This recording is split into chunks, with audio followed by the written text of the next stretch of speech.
మధు ఒక్కటే తన బెడ్రూమ్లో కూర్చొని ఆలోచిస్తూ ఉంటుంది. విరాట్ సార్ ఎలా ఉన్నాడు, తను నేను చెయ్యి వదిలేసుకొని వచ్చేసాను కదా, విరాట్ సార్ ఏం చేస్తున్నాడో ఏంటో అని చెప్పి మధు ఆలోచిస్తూ ఉంటుంది.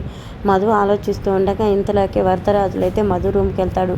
మధు ఏదో దీర్ఘంగా ఆలోచిస్తూ ఉంది, దేని గురించి అని ఆలోచిస్తూ మధుకి వెళ్ళి చూస్తూ ఉంటాడు. బహుశా విరాట్ గురించి ఆలోచిస్తుందేమో. నేను చాలా తప్పు చేశాను మధు విషయంలో, కానీ మధు మాత్రం ఎప్పుడు నన్ను తప్పు పట్టలేదు.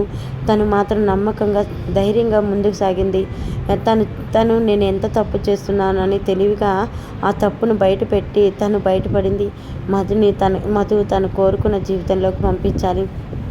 మధు తను కోరుకున్న జీవితంలోకి పంపించాలంటే నా చెల్లి రాజేశ్వరి దగ్గరికి అయితే వెళ్ళి తను నన్ను క్షమించమని అడగాలి. తనని అనరాని మాటలు అయితే అన్నాను అని ఇంక వరదరాజులు అయితే అనుకుంటూ ఉంటాడు. ఇంతలోకి వరదరాజులను చూసి మధు అయితే, పెదనాన్న ఏంటి అక్కడే ఆగిపోయారు, రాండి పెదనాన్న లోపలికి రండి అని మధు అంటూ ఉంటుంది. అది ఏం లేదులేమ్మా, నువ్వేం చేస్తున్నావు అని చెప్పేసి వచ్చాను అని వరదరాజులు అంటుంటారు.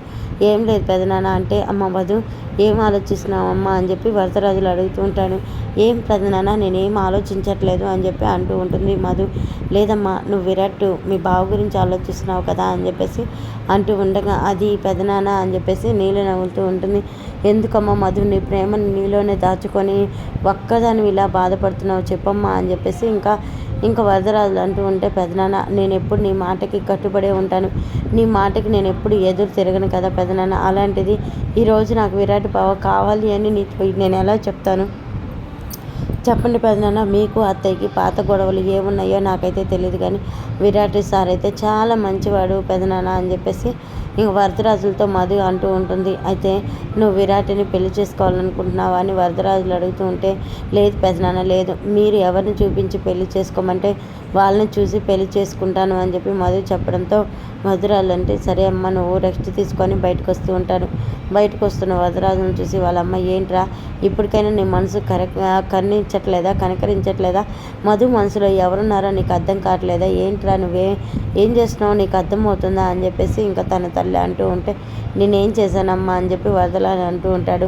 నువ్వేం చేసేదేంటి, దాని మనసులో తన బావ విరాట్ ఉన్నప్పుడు నువ్వెందుకు ఆలోచిస్తున్నావు, ఆలోచించి ఎందుకు తన జీవితాన్ని ఇంకా నాశనం చేయాలనుకుంటున్నావు, వెళ్ళు నీ చెల్లి రాజేశ్వరి దగ్గరికి వెళ్ళి క్షమించానని అడిగి నీ కూతుర్ని విరాట్ చేతిలో పెట్టు, విరాట్కి మధుకు పెళ్ళైతే వాళ్ళ జంట చాలా చూడముచ్చటగా ఉంటుందిరా అని చెప్పేసి ఇంకా వరదరాజు వాళ్ళ అమ్మ అనడంతో వరదరాజులు అయితే ఉయ్యాల్లో కూర్చొని ఆలోచిస్తూ ఉంటాడు.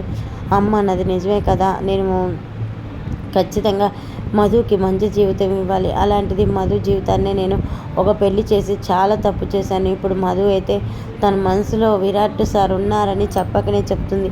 ఇప్పుడు నేను నా చెల్లి దగ్గరికి వెళ్ళి క్షమాపణ చెప్పి విరాట్కి మధుకి అయితే పెళ్లి చేయాలనుకుంటున్నాను అని చెప్పి ఆలోచించుకుంటూ ఉంటాడు. ఇంకా ఎవరికి చెప్పకుండా అయితే రాజేశ్వరి వాళ్ళ ఇంటికి వెళ్తాడు.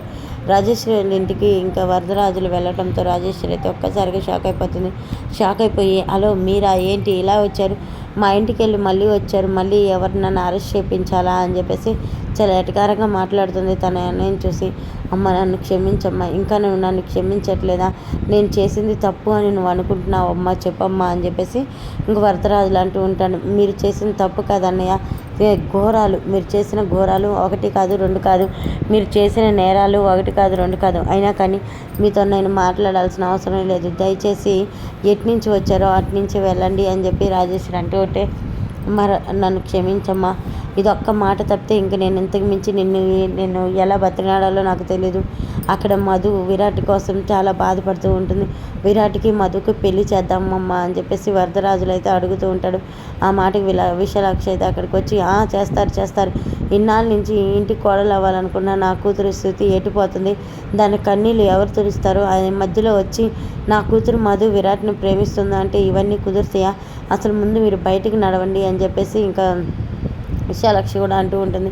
ఆ మాటకైతే ఇంకా చాలా కోపంగా అయితే, నువ్వు చెప్పు తల్లి, నువ్వు చెప్పు, నేనైతే విరాట్కి మధుకి పెళ్లి చేయాలని నిర్ణయించుకొని మీ దగ్గరికి క్షమాపణకు వచ్చాను, మరి నీ మాటగా ఏం చెప్తావో చెప్పు తల్లి అని చెప్పేసి ఇంకా వరదరాజులు అడుగుతూ ఉండగా రాజేశ్వరి అయితే ఇంకా విరాట్కి వెళ్ళి చూస్తూ ఉంటుంది. విరాట్ మాత్రం ఏం చేయాలో ఏం చెప్పాలో అర్థం కాక అలాగే సైలెంట్గా ఉంటాడు. ఇంక వరదరాజులు అయితే సరే అయితే ఇప్పుడు నువ్వేం చెప్పే పరిస్థితుల్లో లేవు, ఆలోచించుకొని త్వరగా నాకు కబురు పంపించు అని చెప్పి వరదరాజులు ఉంటాన్ని నమస్కారం పెట్టి అక్కడి నుంచి అయితే వెళ్ళిపోతాడు. ఇంకా విరాట్ వాళ్ళమ్మ రాజేశ్వరి అయితే ఆలోచిస్తూ ఉంటుంది.